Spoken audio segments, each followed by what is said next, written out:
Старший лейтенант, младший сержант Гибадуллин для принятия присяги прибыл.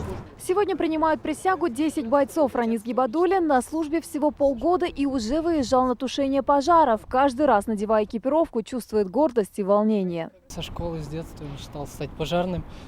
Мне кажется, это очень благородная профессия, тем более для мужчины. Раиль Хамидуллин борьбе со стихией посвятил 20 лет. Он ветеран пожарной охраны. По тревоге просыпался посреди ночи и спешил на помощь людям. Терял на службе и коллег. Сегодня их память почтили минутой молчания. На памяти у меня остался в центре жилой дом горел.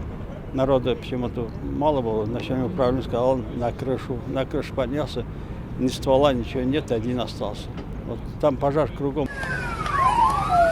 Так, огнеборцы провожают на пенсию своих коллег. Сама история пожарной охраны страны началась 30 апреля 1649 года. В этот день царь Алексей Михайлович подписал наказ о градском благочинии.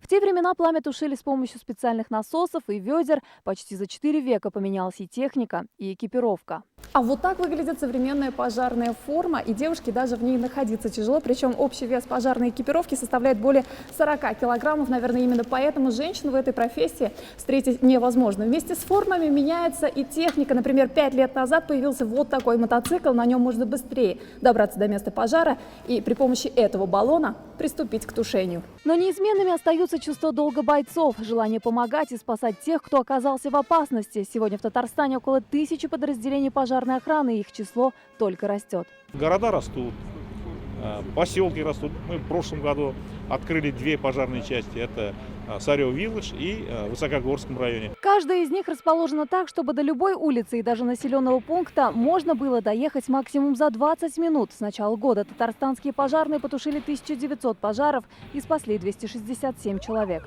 Нафиса Минязова, Адельмин Дубаев, ТНВ, Казань. Закажи рекламу на ТНВ. Телефон в Казани 5 705 100.